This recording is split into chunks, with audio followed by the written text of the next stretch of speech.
it's an epic story. It's, you know, you could get lost in it. It's big, epic, beautiful. It's the type of series where you can just read for the whole year and not come up for air, and it can consume you. I feel like it's that type of literature.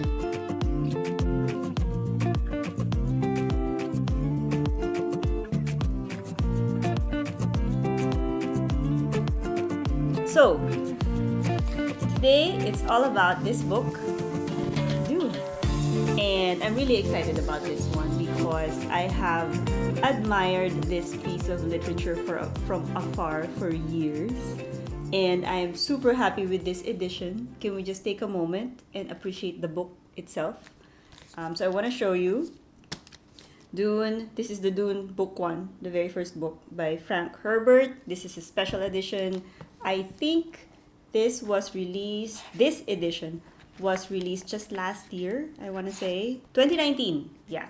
So as you could see, it's a really nice teal cover, and then if you look at the side, it's another nice blue teal, just completely gorgeous. And if you remove the sleeves, you could see that it's hardbound, and it has that they're saying at the front, it says fear is the mind killer, and then at the back you have the Dune logo.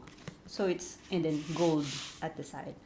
So it's a super gorgeous edition, and this is my first Dune book, and it's the first time I've read it. I would hope that practically everybody knows this novel, this book, this series, because it's not new. It's been produced in movies, in TV series, I think, if I'm not mistaken. And of course, the latest movie adaptation that will come out is in October this year, 2021, by none other than Timothée Chalamet, and, you know, a bunch of all A-list actors. And admittedly, that is the reason why I finally decided to read the book, because I want to be ready when I go and see the movie. And I'm really glad I did.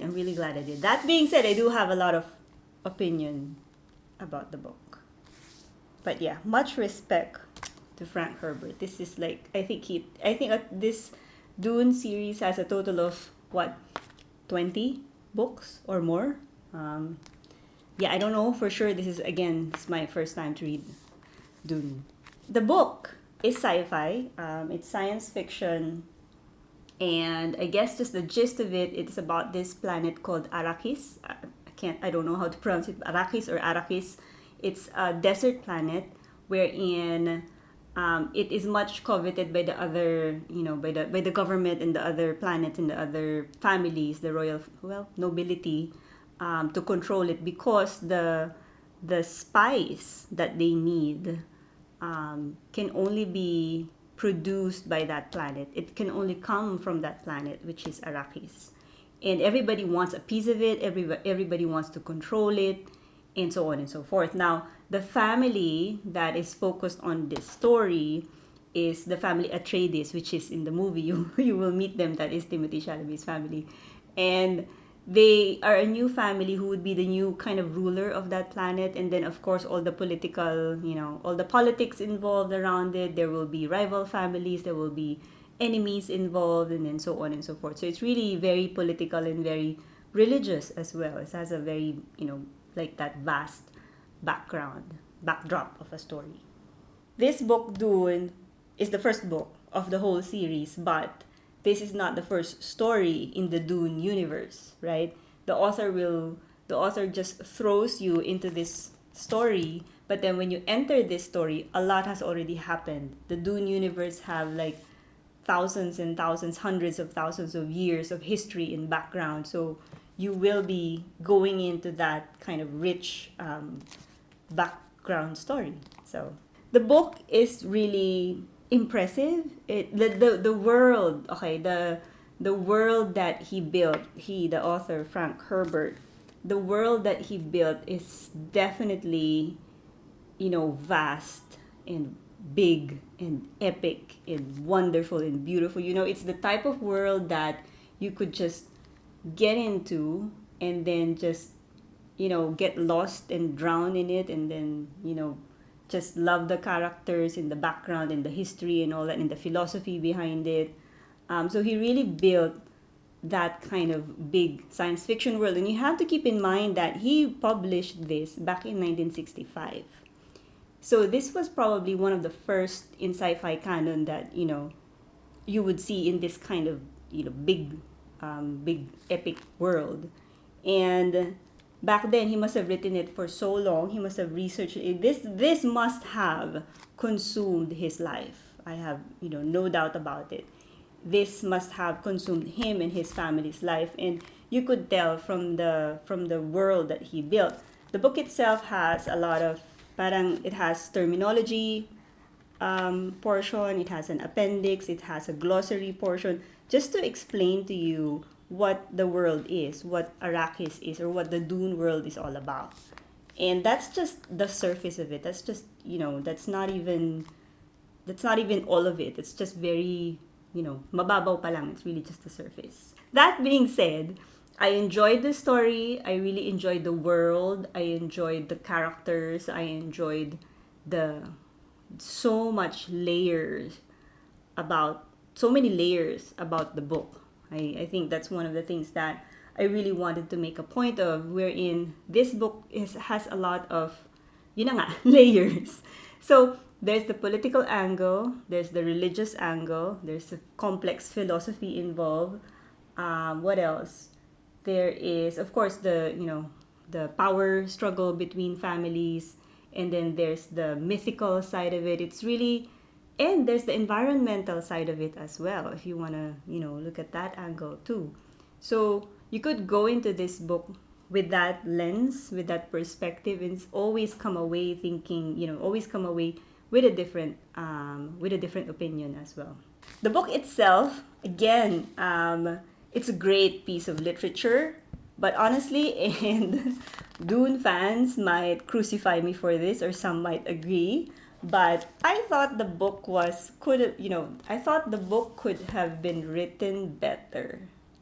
So again, it's a great piece of literature. It's an epic world, but the way it was written was, how do I say it? It's just that I wanted more, probably. The way the author wrote it is very matter of fact. For me, I couldn't feel the emotion behind it.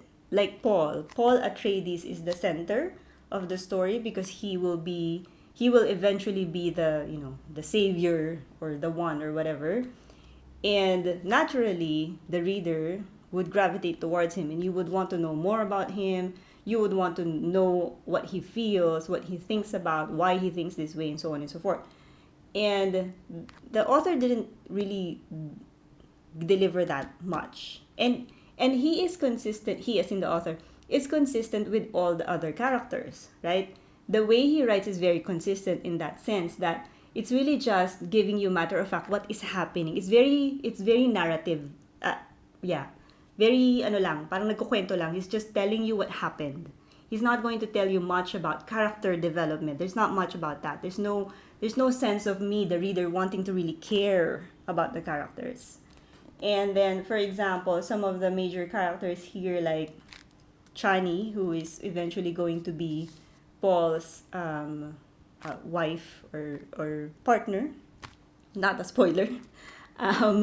You would think that the author would build that. You would think that he would cultivate that, but it's not done so much. The focus is really on Paul and Lady Jessica, who is Paul's mother. But other than that, I thought that it could have been written.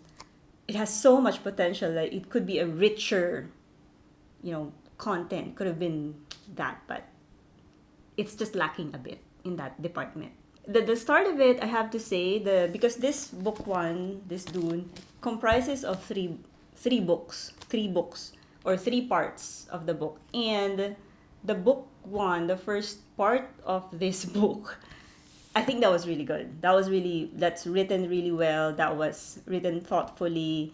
the development and the the way you follow the major characters was really there. But then in the book 2 and 3, that's where it kind of medyo nawala eh. It got lost somewhere out there, and I felt that it could have been it could have been written deeper probably, or richer in character development. Like there are some major characters here where you fell in love with in the first book, and then in book 2 and 3 they were just discarded. Like what happened? Like for me as the reader, parang that was it. Like okay, may pagka George R. Martin kind of way, but still that kind of surprised me, but not in a good way. Okay, it surprised me, but not in a good way. I mean, you read books wherein you lose some major characters, but it kind of feels right. You feel bad about it, but it kind of feels right. But here, it didn't. There are some betrayals that will happen that,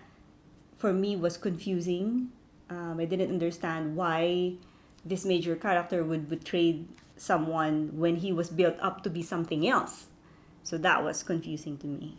I would recommend this book to everybody who loves science fiction, the science fiction type, like Star Wars or Star Trek, or the usual, the famous science fiction series. Definitely you would love this. I loved it. I mean, don't get me wrong, okay? I love it. I want to know more. I'm interested. I want to find out what happens next. But again, I wish it were written better, maybe in the following books. Anyway, in the other reviews I've seen, they did say that it gets better. Another strange thing for me with the way the author wrote this is it feels like everything is in past tense. Um, all the events, almost all the events that happened is being told from a past tense perspective. So it already happened. As a reader, you're reading it in past tense. So it's weird, it's strange to me that the author decided to do that instead of writing it at the present tense, as in when it is happening to the character. So for me, that was strange. I don't know why his decision, why he made it that way. But there were a lot of there were a lot of scenes wherein yun nga, they're just conversing and saying that this happened, if you would recall back in ganyan, this is what happened, and he did this, he did that. So for me, that was a bit strange, instead of the author just deciding to write it as in when it happens and just bringing the reader to that moment together with the character. For me, I thought there was opportunity there, but I don't know why he decided it that way. I'm sure there was something. Another thing I love, or one of the things I love the most about this book, which I am looking forward to how they're going to interpret that into the screen, into the movie, is because there are a lot of non-verbal conversations in the book. There's a lot of non-verbal evaluation that happens. So for example, see Paul Atreides in Lady Jessica. They are trained, they're trained differently. They have a different kind of training wherein they can just look at someone and then kind of assess their body language, the way they speak, and so on and so forth, and immediately know what that person is thinking, what that person's motivations are, and so on and so forth. And for me, that was written brilliantly here. That was, for me, that was one of the most exciting parts of the book. And I wonder how they're going to show that in the movie without saying anything. So you must need really, really good actors to pull that off. In conclusion, it's a great story. It's an epic story. It's, you could get lost in it. It's big, epic, beautiful. It's the type of series where you can just read for the whole year and not come up for air, and it can consume you. I feel like it's that type of literature, and I do want to and I am curious about Paul Atreides, what happens to him. And that being said, again, I thought it could have been written better, richer. But I'm not gonna say that it's a bad book. It's definitely not a bad book. Probably not for everybody. But yeah, it's still quite epic. If you're ready to get into something really, really epic and big and real science fiction, this could be the one for you. So there you go.